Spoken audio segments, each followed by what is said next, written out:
I think in the prequels and the sequels, the Emperor gave me more creepy vibes sometimes than Darth Vader. But there were things that I didn't understand about the Emperor and why he did certain things. So this will be a video about 10 things that make no sense for why Palpatine did what he did. Number 1, he did not hold to the rules the Sith set before him. One rule that has been characterized by the Sith for thousands of years is the notorious Rule of Two, first instituted by Darth Bane and put into play by his student Darth Zana. This rule dictated that there should only be 2 Sith at a time.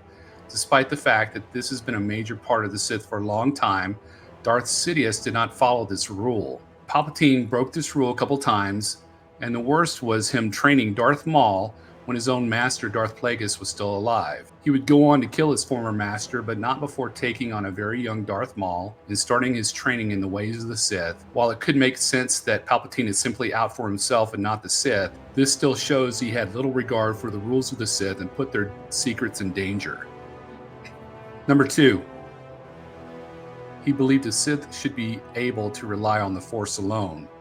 Lightsaber combat is not something that Emperor Palpatine was known for, and on several occasions noted how barbaric and genuinely lesser he believes this discipline of combat to be.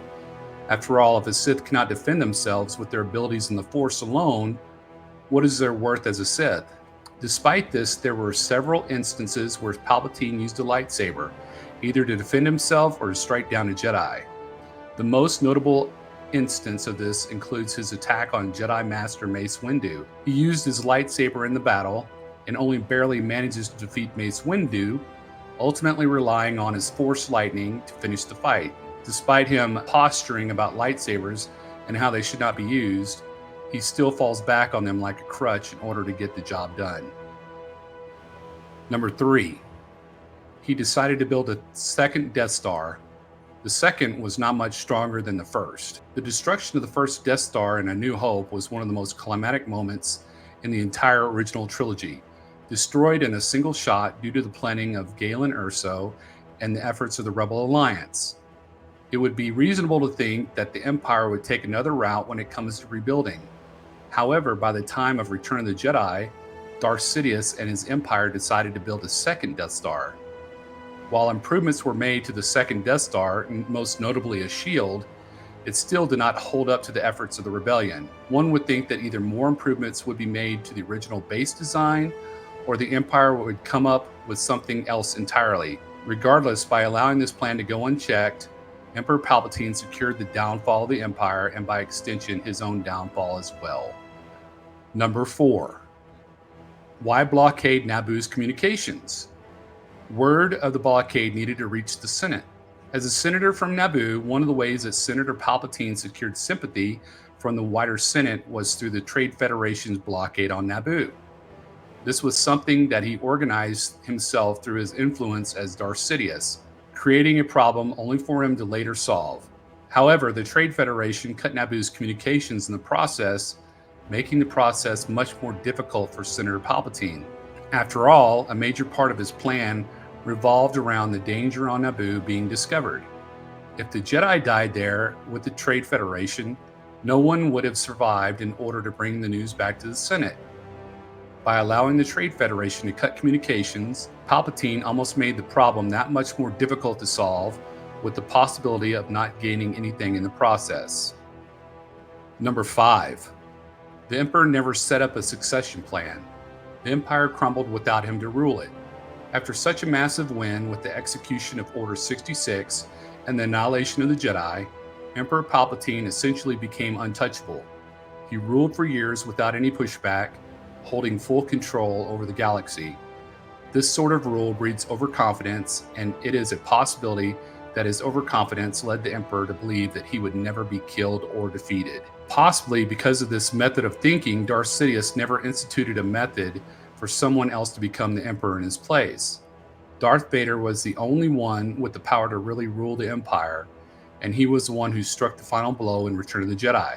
Without a plan for the Empire to continue on in the event of a disaster, it eventually crumbled to nothing, allowing the New Republic to rebuild from its ashes. Number 6. He attempted to exploit Rey and Ben Solo's dyad in the Force. This connection would be his own undoing. One of the most shocking moments in Star Wars The Last Jedi comes with the reveal that Rey and Kylo Ren have been connected through the Force. This connection comes in brief flashes, with each side drawing the other closer to the light or dark side respectively in their constant back and forth. Snoke initially says that he was the one that connected them with the Force, but this was an attempt by Snoke, and by extension Darth Sidious, to exploit this naturally formed bond. For years, Darth Sidious attempted to create a similar bond, trying and failing with both Darth Plagueis and Darth Vader. This bond would eventually be the reason Snoke would die, and later Darth Sidious himself.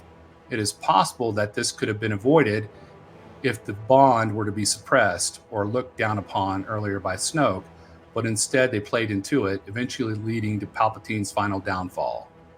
Number 7. No one considered Palpatine's interest in the Sith alarming. His interest in Darth Plagueis the Wise went unchecked. In a famous moment from Star Wars Episode 3, Revenge of the Sith, Chancellor Palpatine tells Anakin Skywalker the tale of Darth Plagueis the Wise. He does this in an attempt to manipulate him further, successfully using this story to bring him closer to the dark side. However, not once does Anakin question his interest in Darth Plagueis, a person who is very obviously a Sith Lord. Not only does he never question this, but he never tells anyone about it either.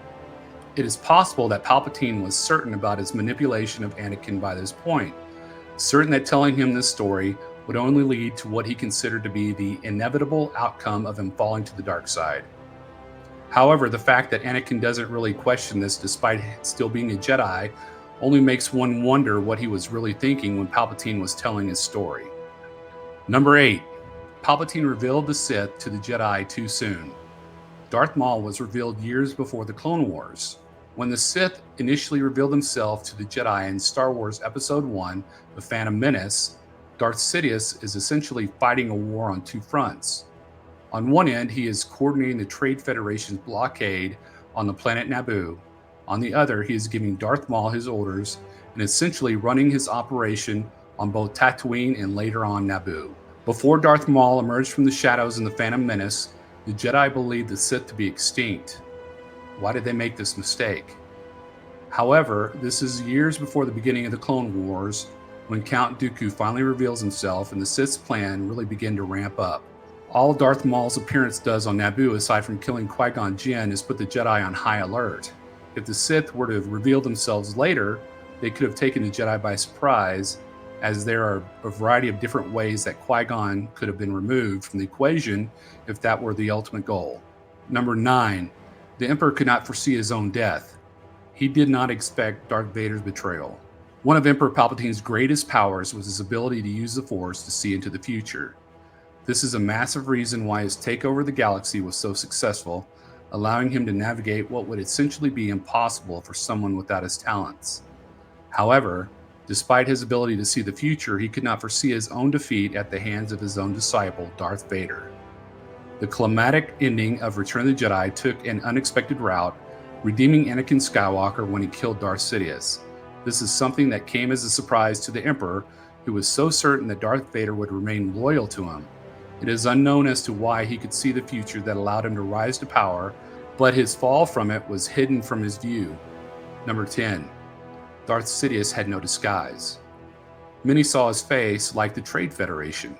Perhaps the most baffling thing about Senator Palpatine that makes no sense is the fact that when acting as Darth Sidious, he does not wear a disguise. He only wears a hood, dressing in a manner where his face is only partially obscured from view. This would be fine if he only ever showed his face to other Sith, such as Darth Maul or Darth Tyrannus, but he appears to others as Darth Sidious several times. One such instance occurs in The Phantom Menace, when he appears in a hologram to the delegates from the Trade Federation. This means that Newt Gunray could have had the information to connect Chancellor Palpatine and Darth Sidious, and yet he never did. This is perhaps one of the most baffling things in Star Wars, making one wonder how his identity remained a secret for so many years. So there are your 10 things that don't make sense to me about Emperor Palpatine. Do you agree? If you like this video, please like and subscribe. I really appreciate it. And if you're wondering about the new Rey movie, check out this video here. It talks all about it. Are they going to film it? What's going on? I don't know. Watch the video. May the Force be with you always.